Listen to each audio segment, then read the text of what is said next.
What was not perhaps their best performance under Duncan Ferguson, but how will he reflect on his 3 games in charge? Well, he's delighted, isn't he? I mean, you can see what the club means to him. You can see how passionate he is about getting 3 points for the club. And as he pointed out, he's gone unbeaten in his tenure. And who would have thought Chelsea, Manchester United away, Arsenal, with the run and the way the team had been performing before that, you didn't think he'd be able to get through them without being defeated. So he'll be delighted. He's looking forward to working with the new manager.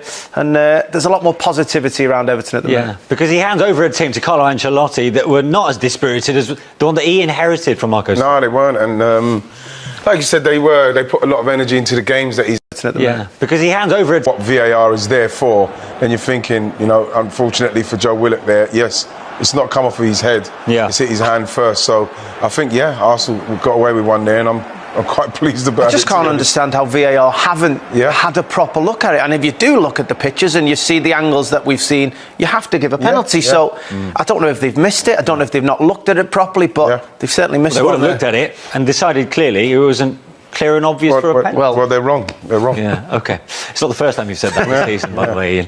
Pierre-Emerick Aubameyang had one decent chance. You could say he probably had the best chance over the 90.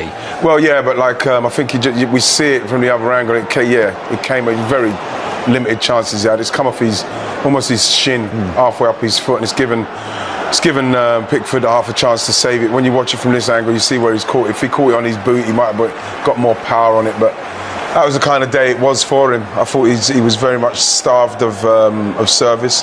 Fortunately, it wasn't a great game for Emile Smith-Rowe, who was playing in that role today to try and get the ball to then give him service, and unfortunately in the end both of them got taken off. Disappointed for him. He worked tirelessly at times. He made run after run. He made options for his side, and there's nothing worse than making runs and being a player and getting in positions and feeling that your teammates just haven't been there and been able to find you. The thing is your teammates are in a position where you are the option and they still don't give it to you. That's where he was showing himself here. Well, what we say, this is what you want. Look at that run, what he's going to make there. That is Pierre Aubameyang's absolute. That's what he wants. That's what he's playing in the game for. And he's passed it sideways, Emile Smith-Rowe. You think to yourself, he's taking the easy option rather than giving Arsenal's top goal scorer, one of the top goal scorers in the league, the opportunity to run onto it with Michael Keane. Again, you look at this one when it goes to Xhaka. Look at him. Watch. That's where that can go. He can either run it forward a bit and then give it. Look at Emerick, he's gone. Pierre-Emerick Aubameyang, he's gone. Not even looking, gone sideways. That for me would be very, very frustrating for him because he's not getting enough chances as it is. Well, that's the dilemma. Do you bring an Ozil back into the squad who will make those passes, who will give that kind of service to him, being given the ball, but at the same time you then sacrifice the defensive part of the game?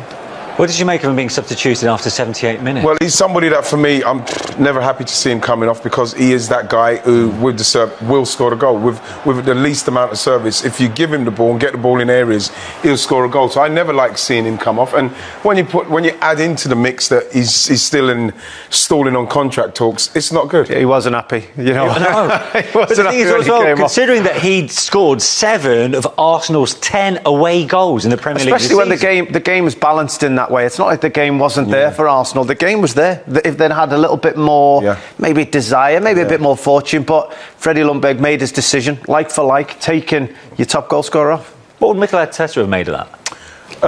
What do you mean, made of? The substitution. Well, I think that what Mikel Arteta has done today is he's left Freddie in charge of it. It's going to be interesting to see how Mikel Arteta deals with the Aubameyang situation because, like we say, he's still on a contract. He doesn't know what's going on. We saw something from his brother. We don't know how much truth's in it. But I think that Aubameyang will be thinking about, well, where's the chances coming from? If I am going to stay to get involved with this project, what you're going to have to do. What would you do? Where the chances come? I'd probably stay. I would probably stay because when you look at where he may be able to go, Aubameyang at this stage of his career, is he going to get one of the massive top teams in the Premier League or Europe? You don't know what's happening with Mikel Arteta. You don't know who he's going to get, and he may be able to build something, and you could be a massive part of that. I should think you'd appreciate, if that was you, Aubameyang, you'd appreciate Arteta coming to you, speaking to you, giving you this project, speaking to you about the direction of the club. That's an important conversation that needs to happen. Aubameyang's head is a little bit adrift, you'd say, at the moment. Is he believing in Arsenal? Well, of course not. You can't blame him. He wants to win stuff. Is he believing in Arsenal? You'd appreciate it. Players would appreciate a conversation buy with me, stay with me, 18 months' time, give me that, and then we'll see the progression. Yeah, but we still have to look at the fact that Aubameyang and the age he is, and the fact that he wants the top honours. He wants the Premier League. Yeah. He wants to be in the last stage of Champions League. You can totally understand it from his side. But then, if you're Arteta, you want a goal scorer of that calibre in your team. Talking of substitutions, we saw for the second time in a matter of days the substitute for Everton being substituted. It was Moise Kean last time.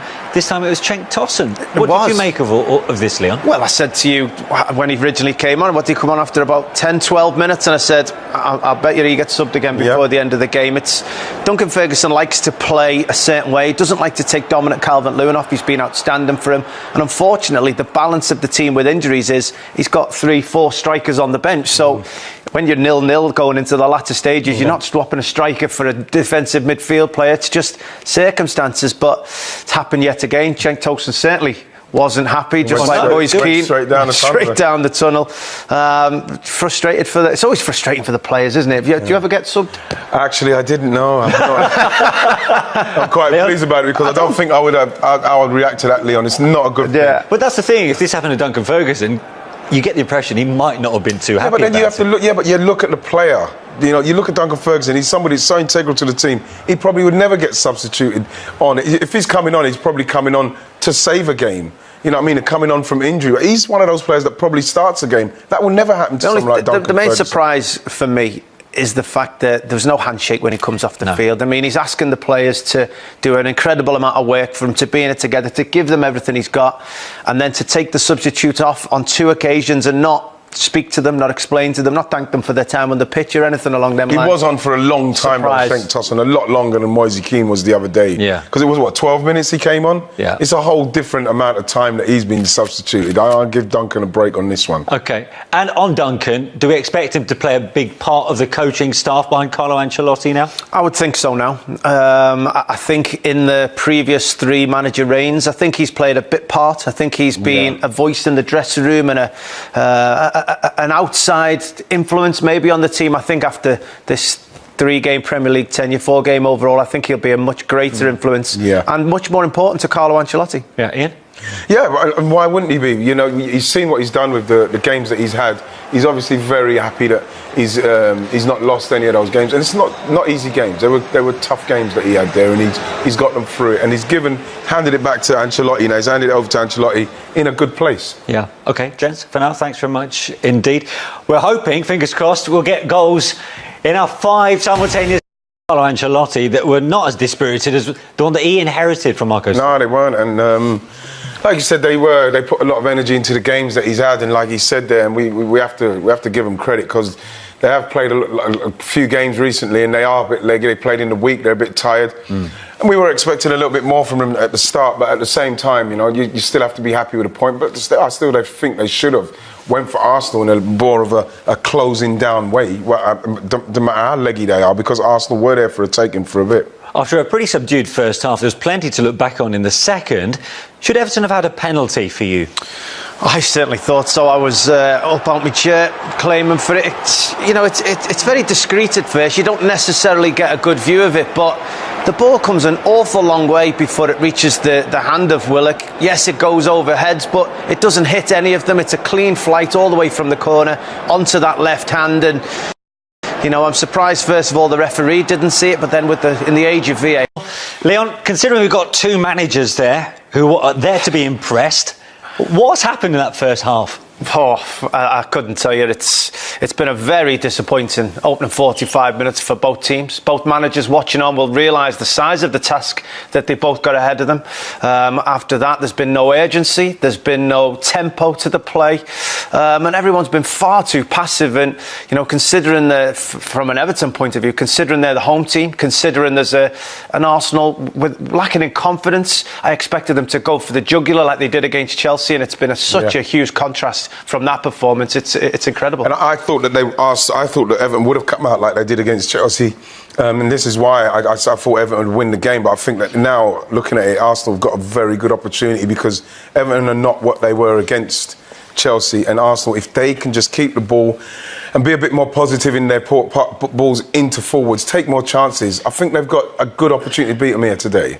So, Leon, where is this urgency, this intensity that we clearly saw against Chelsea last time? Well, I couldn't tell you. I mean, you know, against Chelsea, we saw players closing down in unison. One would go to, denied the opposition any kind of space to operate and forced teams into playing long balls and quickly won the ball back. Then in possession, they were quick. They made decisions quick, whether that be short passes or long passes. They had players around the ball, winning the first ball, players in, and then a real tempo to get into the penalty area, and chances were pretty much created from that.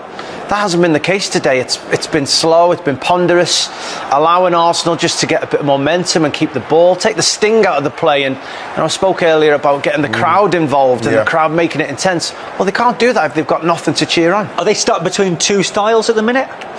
No, I wouldn't say so. I mean, you've got a new manager coming in, but they're still playing under Duncan Ferguson. They're still playing how he wants to play today. And, you know, we've seen in the previous 3 games that he wants high pressing, he wants tempo, he wants intensity, and his team haven't showed that today. I understand why they're not doing it. It's an Arsenal team at the back. We've seen with Chambers can be a little bit shaky. David Luiz with the right pressure can cause you can get him making mistakes. Arsenal dropped off and allowed Everton to keep possession at the back, and Everton have just took that and played slow. They played ponderous. They played easy passes at the back, where they had their joy in previous weeks was getting the ball forward, Calvert-Lewin winning a flick on, getting people around it and playing from there. And they've just got sucked into just taking the easy possession at the back. Ian, have Arsenal been too safe in that first 45? I think in certain instances, I think that they themselves are. Yes, they're the away team, but that for me he's got to make the run down the line. I think rather than playing in front of Everton, you really want to start stretching them. No one's looking to stretch them. Everything is being safe, pass backwards. There's opportunities for balls to go into front men quicker, and they're kind of taking the easy option of going sideways, keeping the ball with no real direction. And I think that this is an opportunity today to get the ball into Olds, where yes, it might get intercepted, but that's the way you're going to get Everton on the back foot. Talking of opportunities, Martinelli had one decent eye on goal, didn't he? Just seconds before the half-time. Yeah, there's a little skirmish in the midfield. Ball breaks to Torreira, and first time in. Touch isn't bad, but this has got to go across the goal, Manish. Yeah. Goalkeepers, through the goalkeeper, low down to his feet, across the goal. That is more like it. Somebody trying to stretch him, somebody getting behind. All he's got to do for me there is he's got to hit the target. He's got to go across the goal, so as then you make the goalkeeper make a save. It's a great pass from Torreira. Beautiful. Really played it in that pocket, in that channel for Martinelli to run onto. But it comes from a scrappy little bit of battling. It wasn't Arsenal playing and passing and being slow in possession. It was a good bit of scrapping in the middle of the pitch. First look, can I play a forward pass, getting it in behind the defence, and an opportunity came from it. Neither team has been positive enough in that first half. No. In the build-up, of course, all the talk